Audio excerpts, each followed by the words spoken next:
BA third year. Welcome to your history class.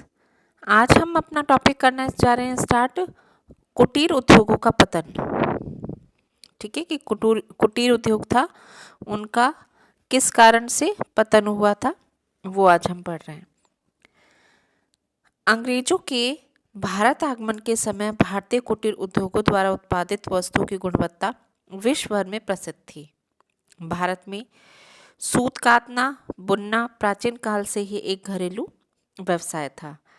Bharat शताब्दी से सुंदर और महीन सूती कपड़ों के लिए संपूर्ण विश्व में प्रसिद्ध था। कपड़ा देश के निर्यात की सबसे महत्वपूर्ण वस्तु थी। इसके उत्पादन के मुख्य केंद्र संपूर्ण भारत में फैले हुए थे। ढाका की मलमल पूरे विश्व में मंगवाई जाती थी। 1918 में प्रकाशित प्रथम भारतीय औद्योगिक आयोग की रिपोर्ट में कहा गया कि जिस समय आधुनिक औद्योगिक व्यवस्था के जन्म स्थान पश्चिमी यूरोप में असभ्य जातियां निवास करती थी, उस समय भारत अपने शासकों के वैभव और शिल्पकारों की उचित कोटि की कलात्मक कारीगरी के लिए विख्यात था। काफी समय के बाद भी जब पश्चिम में साहसी सौदागर पहली बार भारत पहुंचे, तब भी इस देश का औद्योगिक विकास किसी भी कीमत पर विकसित यूरोपीय देशों से कम नहीं था। 1616 ईस्वी से 1619 के समय का वर्णन करते हुए टेरी ने लिखा कि रंग और छापे का काम भी भारत में इस समय श्रेष्ठ था। पक्के रंगों का प्रयोग किया जाता था और सुंदर चित्र और बेल बूटे बनाए जाते थे। यद्यपि सूती कपड़ों की तुलना में रेशमी कपड़ों की बुनाई का काम कम होता था, फिर भी यह एक महत्वपूर्ण हस्तकला उद्योग था। मुगल काल में कालीन व शॉल उद्योग, कास्ट उद्योग, चमड़ा उद्योग, स्वर्ण उद्योग, चीनी उद्योग, हाथी दांत उद्योग भी विश्व भर में प्रसिद्ध हो गए थे। इस प्रकार अंग्रेजों के आने से पहले 17वीं और 18वीं शताब्दी में भारत विश्व का एक प्रमुख औद्योगिक केंद्र था। 17वीं शताब्दी के मध्य में बर्नेर नामक फ्रांसीसी यात्री ने लिखा था भारत के लिए कि भारतवर्ष को छोड़कर कोई भी देश ऐसा नहीं जहां इतनी विभिन्न प्रकार की वस्तुएं पाई जाती हो। बर्नियर एक बहुत बड़े कमरे, जिसे हॉल कहा जाता है, का वर्णन देते हैं और जिसे वह कारखाने के नाम से पुकारते हैं। वह लिखते हैं, एक बड़े कमरे में निपुण कार्यकर्ताओं के निरीक्षण में कढ़ाई करने वाले व्यस्त हैं, दूसरे में सुनार, तीसरे में चित्रकार, चौथे में लेकर, पांचवें में बढ़ई,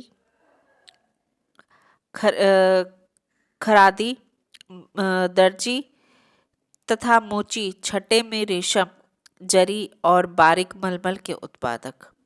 शिल्पी प्रतिदिन प्रातःकाल कारखानों में काम करने के लिए आते हैं, दिन भर व्यस्त रहते हैं और शाम को घर लौट जाते हैं।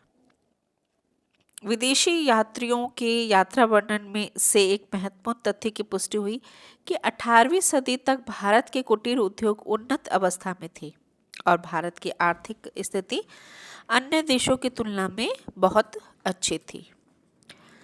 डॉक्टर राधा कमल मुखर्जी ने अंग्रेजों के भारत में आने से पहले के भारतीय उद्योग को इस प्रकार वर्णन किया है।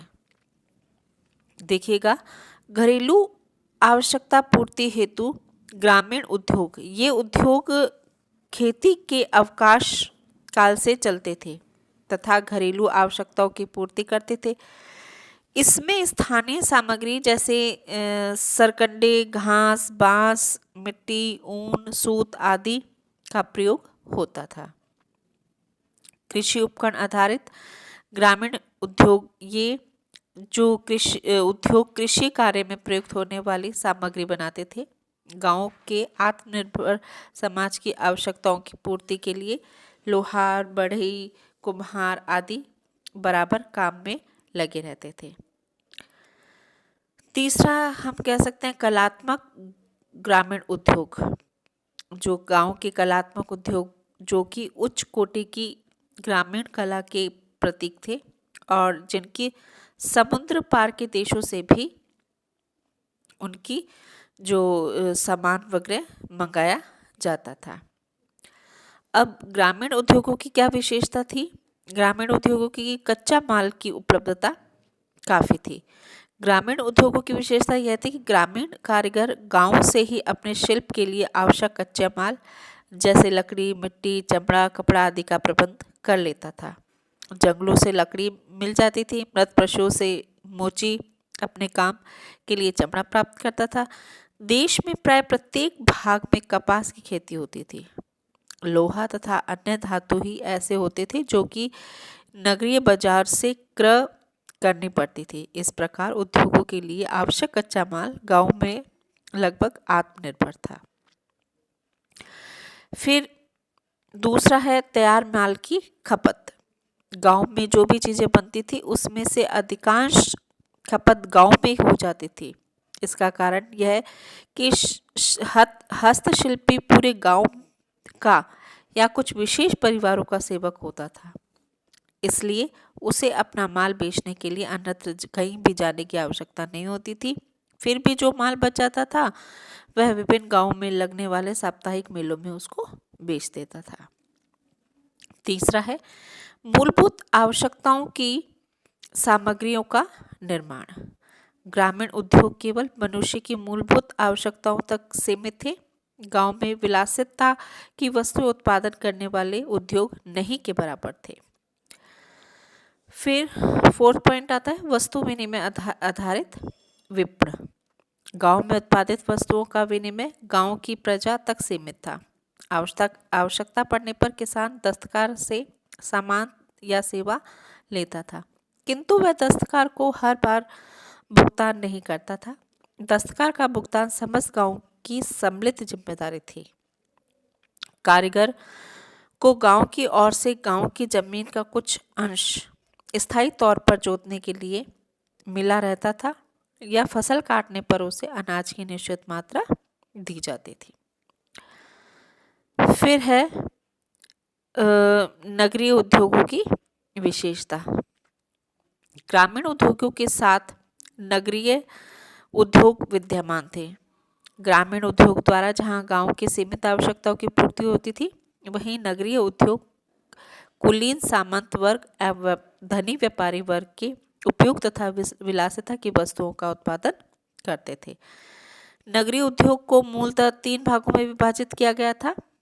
पहला था नगर के समस्त उद्योग का बहुत बड़ा हिस्सा भारत और विदेशों के कुलीन और संपन्न लोगों के लिए विलासिता एवं अर्धविलासिता की सामग्री का उत्पादन करता था। दूसरा है वे उद्योग जो राज्य या सार्वजनिक संस्थाओं की आवश्यकताओं की पूर्ति करते थे। तीसरा वे उद्योग जिसमें लोहा गलाने, कलामी आदि तैयार करने या चूड़ी बनाने जैसे काम किए जाते थे।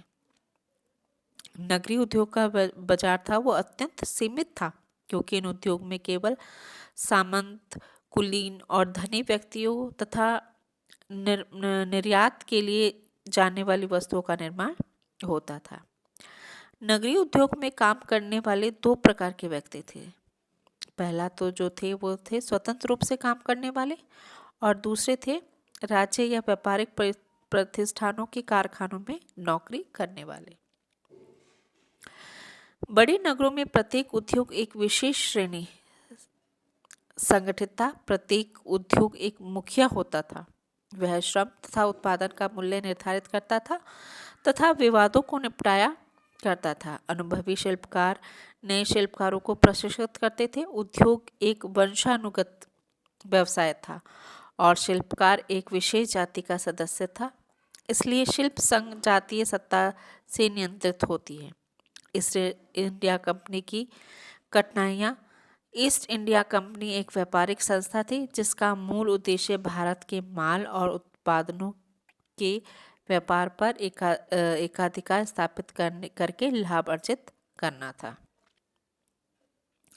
कंपनी को भारतीय उद्योगों के साथ काम करने में अनेक कठिनाइयों का सामना करना पड़ता था। क्यों करना पड़ता था?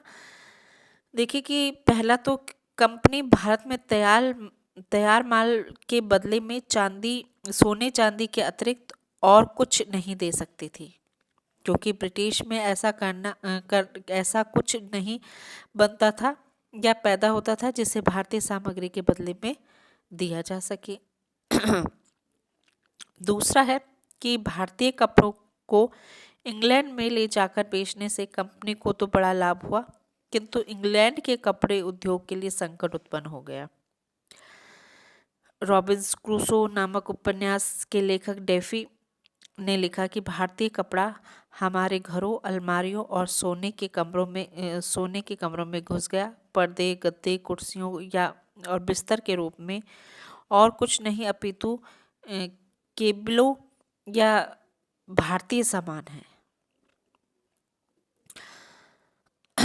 तीसरा पॉइंट था कि 1688 ईस्वी में जब इंग्लैंड में फ्रांस में होने वाले आयात पर रोक लगा दी गई, तो कंपनी द्वारा भारत के लिए जाने वाले आयात में भारतीय सूती कपड़े का स्थान सबसे ऊपर हो गया। सूती कपड़ों के आयात में वृद्धि होने से इंग्लैंड में कंपनी के विरुद्ध विरोध भड़क उठा। यह विरोध दो कारणों से हुआ कि पहला तो ये था कि भारत में किए जाने वाले उद्योगों के कारण इंग्लैंड का सोना चांदी भारत में आ रहे थे। दूसरा कारण ये था कि इंग्लैंड में नवोदित रेशमी वस्त्र उद्योगों के लिए बड़ा खतरा उत्पन्न हो गया था। इस कारण 1700 ईस्वी में एक कानून बनाया गया कि फ्रांस, चीन, ईस्ट इंडीज के बने रेशम, बंगाल के रेशम या पश्चिमी कपड़े या उक्त देशों के छापे या रंगे कपड़े ब्रिटिश शासन के क्षेत्र में ना तो पहने जा सकेंगे और ना ही किसी अन्य प्रकार से काम में लिए जा सकेंगे। इस प्रबंध के उपरांत भी इंग्लैंड में भारत के सूती कपड़ों का आयात बंद नहीं हो सका। 1702 ईस्वी में सादे सूती कपड़ों पर भारी आयात शुल्क लगाया गया। इसके उपरांत भी इंग्लैंड में भारतीय सूती कपड़ों का आयात बढ़ता ही गया। भारतीय कपड़ों की श्रेष्ठता के कारण 1750 ईस्वी के बाद भी भारत में उल्लेखनीय मात्रा में सूती कपड़ा मंगाया गया। यह इस तथ्य के बावजूद था कि भारतीय कपड़ा प्रयुक्त होने वालों पर इंग्लैंड में जुर्माना लगाया जाता था। 1760 ईस्वी में एक अंग्रेजी महिला पर 200 पाउंड का जुर्माना केवल इसलिए लगाया गया कि उसके पास एक विदेशी रुमाल था।